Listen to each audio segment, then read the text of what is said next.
నమస్తే, నేను మీ అశ్విని కుమార్. నిజంగానే కేంద్రం బీజేపీకి ఆంధ్రప్రదేశ్లో అధికారంలోకి ఎవరొచ్చినా కూడా వాళ్ళకేం పెద్ద మార్పు ఏమి ఉండదు. ఎందుకంటే ఎట్లాగో వాళ్ళు 350 సీట్లు లేకపోతే 300 స్థానాలపైన గెలుచుకొని కంఫర్ట్గానే సెంటర్లో మళ్ళీ హ్యాట్రిక్ కొడుతుంది ఎన్డీఏ ప్రభుత్వం.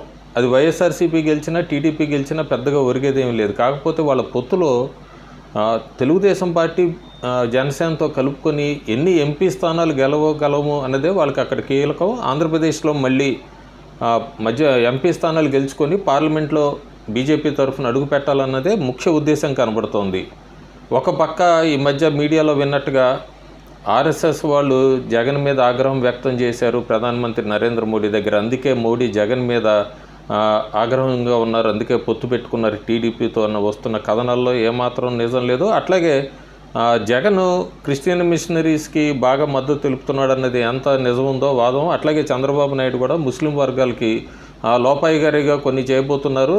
అట్లాగే మేనిఫెస్టోలో కూడా వాళ్ళకి రాబోయే రోజుల్లో ముస్లిం వర్గానికి చెందినవి కూడా కొత్తగా కొన్ని మేనిఫెస్టోలో యాడ్ చేయబోతున్నారు. సో బీజేపీ పార్టీకి రెండు కూడా హిందుత్వతో నడిచే బీజేపీకి ఒక పక్క జగనేనే అంత శత్రువు, చంద్రబాబు నాయుడు ముస్లిం వర్గాలది అన్నది కూడా అంతే శత్రువు. ఆంధ్రప్రదేశ్కి సంబంధించి ముఖ్యంగా ఆంధ్రప్రదేశ్లో బీజేపీ క్యాడర్ అంతా కూడా పూర్తిగా అటు జగన్ మీద ఇటు చంద్రబాబు మీద అయితే మాత్రం బాగా ఆగ్రహంతోనే ఉన్నారు. చాలామంది లో లెవెల్ క్యాడర్ కూడా ఇప్పటికీ తెలుగుదేశం పార్టీతో పొత్తు అన్నదైతే మాత్రం వాళ్ళు ఇంకా జీర్ణించుకోలేకపోతున్నారు. కానీ అది కేంద్ర నాయకత్వం తీసుకున్న నిర్ణయం కాబట్టి, అట్లాగే నాయకులు తీసుకున్న నిర్ణయం కాబట్టి బీజేపీ కార్యకర్తలందరూ కూడా అధినాయకత్వం ఏ నిర్ణయం తీసుకుంటే దానికి అనుగుణంగానే అడుగులు వేస్తారు దేశం మొత్తం కూడా. అది వాళ్ళ ఐడియాలజీ. అది అయితే ప్రస్తుతానికి మనకి ఆంధ్రప్రదేశ్లో బీజేపీ 6 ఎంపీ స్థానాలు 5 ఎంపీ స్థానాలు ఈ రెండు నెంబర్ దగ్గర అయితే ప్రస్తుతం ఆగుతుంది. అసెంబ్లీకి సంబంధించి 6 స్థానాలు అవ్వచ్చు, 9 అవ్వచ్చు, అక్కడ తగ్గించుకున్నా పర్వాలేదు అన్నది.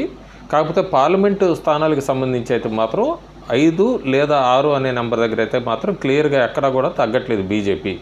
మనకి ఆదివారం ఉదయం ఢిల్లీ నుంచి బీజేపీ వాళ్ళు విశ్వసనీయ సమాచారం అందించిన దాని ప్రకారం, అది కూడా ఎంతవరకు ఫ్యాక్ట్ ఉందో లేదో తెలియదు, నేను ఇంతకుముందు 5 లోకసభ స్థానాలని చెప్పి నేను పెట్టాను. కాకపోతే అందులో కొద్దిగా మార్పు ఉందని చెప్తున్నారు. ప్రస్తుతానికి బీజేపీ కరాఖండిగా కోరుకుంటున్న స్థానాలు అభ్యర్థుల లిస్టు ప్రకారం అయితే మాత్రం అరకు అక్కడక్కడ యునానిమస్గానే ఉండే అరకు పార్లమెంటు నియోజకవర్గానికి సంబంధించి ఏం ప్రాబ్లం లేదు. కొత్తపల్లి గీత నుంచోబోతుంది. కాకపోతే ఇక్కడ అనకాపల్లి పార్లమెంట్ సీట్ దగ్గర మాత్రం జనసేన పోటీ చేయాలనుకుంది. దాన్ని మాత్రం బీజేపీ అనకాపల్లి నుంచి సోము వీర్రాజుని కానీ జీవీఎల్ నరసింహ వీళ్ళిద్దరి పేర్లు అయితే అనకాపల్లి పార్లమెంట్ నియోజకవర్గం నుంచి వినపడుతున్నాయి. అట్లాగే రాజమండ్రి దగ్గర కూడా ఎవరికి ఇబ్బంది రాలేదు. దగ్గుపాటి పురంధేశ్వరి రాజమండ్రి నుంచి పోటీ చేయబోతోంది.